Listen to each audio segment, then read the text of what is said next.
Está conosco hoje a candidata do Partido Verde à presidência da República, Marina Silva. Boa noite, Marina. Boa noite, Boa noite, candidata. Bom, boa noite. Nesse caso aí da quebra do sigilo na Receita Federal, a senhora acha que o PSDB está certo ao desconfiar de uma participação do PT e da campanha de Dilma Rousseff nessa espionagem?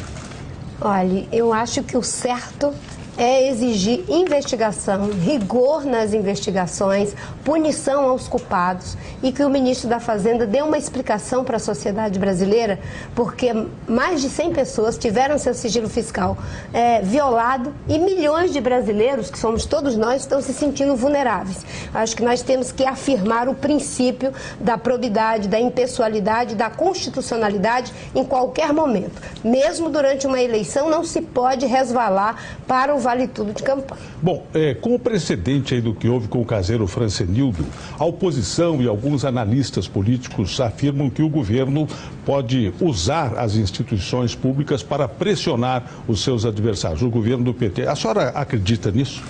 Olha, eu tenho feito um esforço muito grande, Carlos, para, nessa campanha, discutir aquilo que interessa, que são as propostas. E eu tenho dito, eu não vou fazer acusações a ninguém, a quem quer que seja, sem provas. E botei na minha plataforma de campanha que nós não iríamos fazer ataques pessoais, não iríamos utilizar dados ilícitos, porque eu acho que conseguir dados de forma ilegal só denuncia o caráter de quem usa isso. Então eu quero esperar pelas investigações que sejam rápidas, que sejam transparentes e rigorosas para que se possa punir os culpados. Porque, para além do problema eleitoral, tem uma sociedade que quer que as instituições funcionem. Você ter seu sigilo fiscal violado, quer por interesse político, quer por uma quadrilha que atua dentro da Fazenda, do Ministério da Fazenda, através da Receita, para achacar as pessoas, isso é muito grave. A carreira da Receita Federal é uma carreira de Estado e foi feita assim para proteger o cidadão e o próprio funcionário.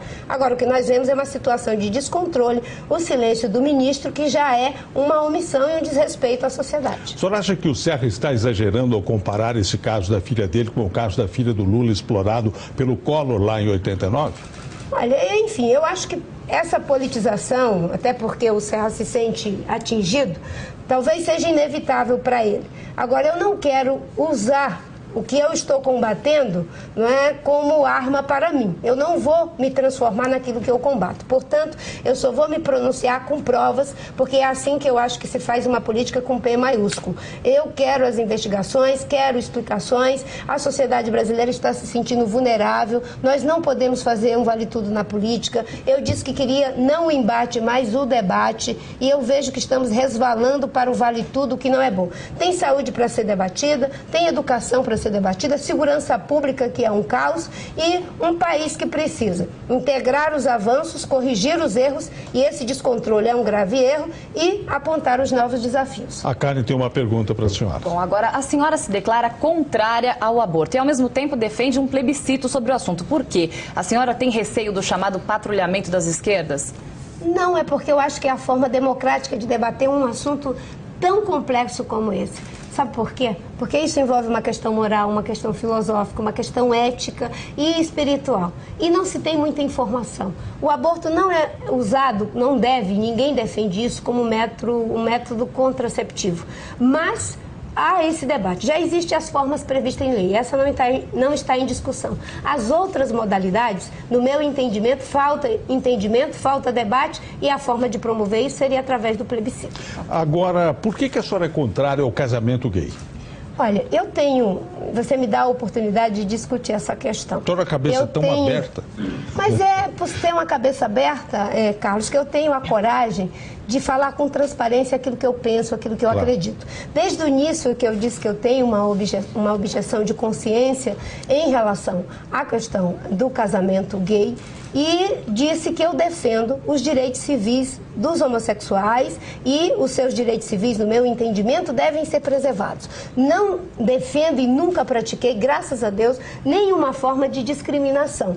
Mas o casamento entendido como um sacramento religioso, eu tenho uma posição contrária. Mas, se as pessoas têm uma união estável, elas têm direito à herança, elas têm direito a um plano de saúde conjunto, têm o direito de, quando um dos parceiros se muda para um outro estado em função de um concurso público, de acompanhar esse parceiro. Então, eu defendo os direitos civis, mas eu tenho uma objeção de consciência e digo isso claramente, sabe por quê? Porque eu vejo as outras pessoas discutindo de acordo com o público. Se é num público religioso, diz que é favorável, ou diz que é contra. Quando é num outro público, diz que é favorável. Então, eu prefiro que as pessoas saibam o que eu penso, que eu as respeito, inclusive que elas possam fazer livremente suas escolhas. Bom. Mas defendo seus direitos civis, porque nós vivemos num Estado laico, e o Estado laico não é ateu. Ele defende o interesse de todos, para que todos possam viver com dignidade e com respeito a seus direitos. A senhora disse recentemente que não concorda em criminalizar os movimentos sociais. Então eu pergunto o seguinte: se o MST invade uma propriedade, depreda, saqueia, atenta contra a vida, isso já aconteceu. Então, se não é crime, é o quê? Mas é diferente, Carlos, de criminalizar o movimento pela reforma agrária como um todo, da prática de alguns indivíduos que extrapolam o Estado democrático de direito. A extrapolação das regras democráticas das instituições, isso não pode acontecer por nenhum dos lados, nem por aqueles que são favoráveis à reforma agrária e nem pelos que são contrários. Nós temos uma dívida agrária no Brasil, que foi a falta de democratização do acesso à terra para milhões de trabalhadores. Mas isso não nos dá o direito de usar qualquer forma de violência ou que extrapole o Estado democrático de direito. Mas também aqueles que são contrários têm a prática, inclusive, de ameaçar, de tirar a vida das pessoas. Eu mesmo vi tirar a vida do Chico Mendes, do Evaí Gino, do Ilso Ribeiro, do Calado, do Elias, de tantas pessoas que tinham uma luta pela reforma agrária e os que eram contrários eliminavam as vidas. Então, não devemos tolerar a extrapolação de nenhum lado, mas não pode se criminalizar um movimento social que quer a justiça social e o acesso à terra. Muito obrigado. Depois do intervalo, voltaremos com a segunda parte da entrevista com a candidata do PV, Marina Silva. Você vai ver a seguir.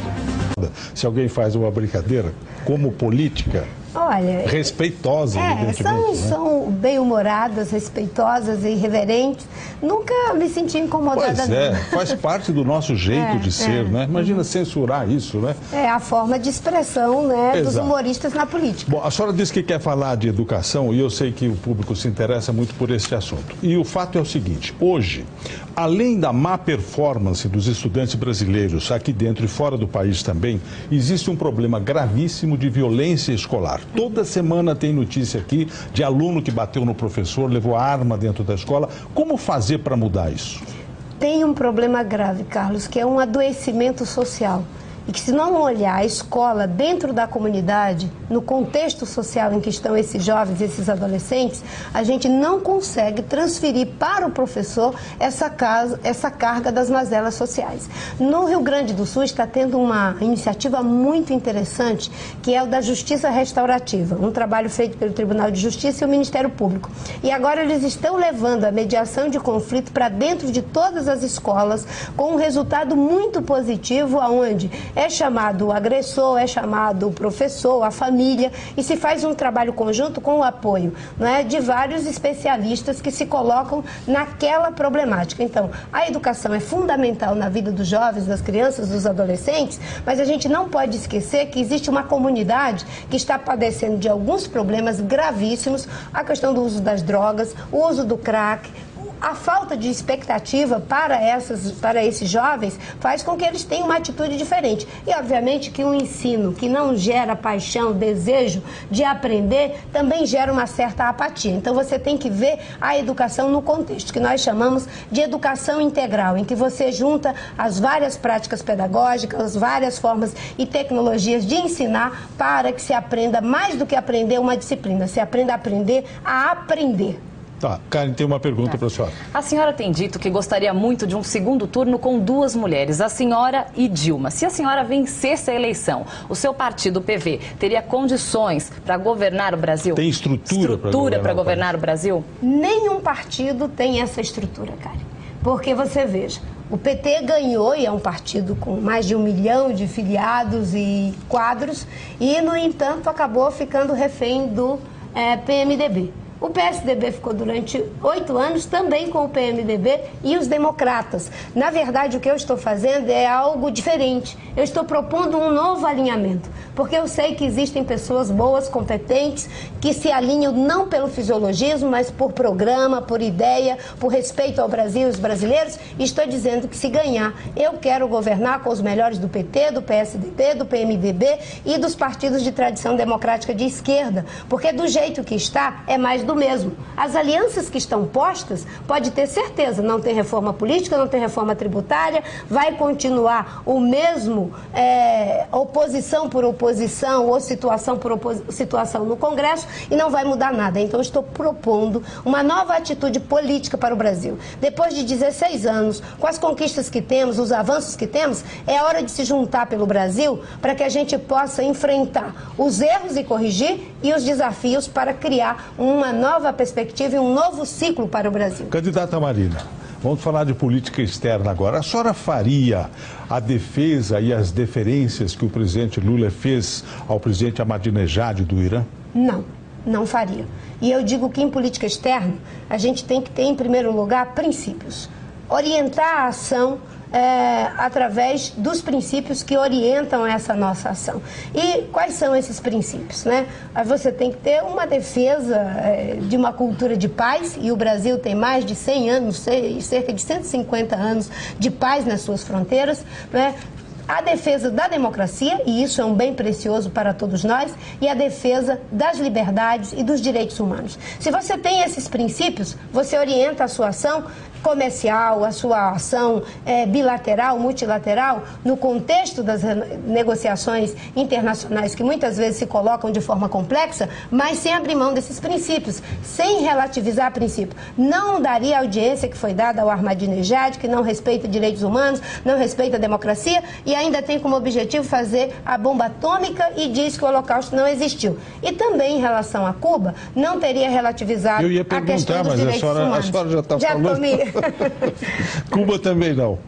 Não relativizaria os direitos humanos. E por que certos políticos brasileiros fazem tanta referência a Cuba?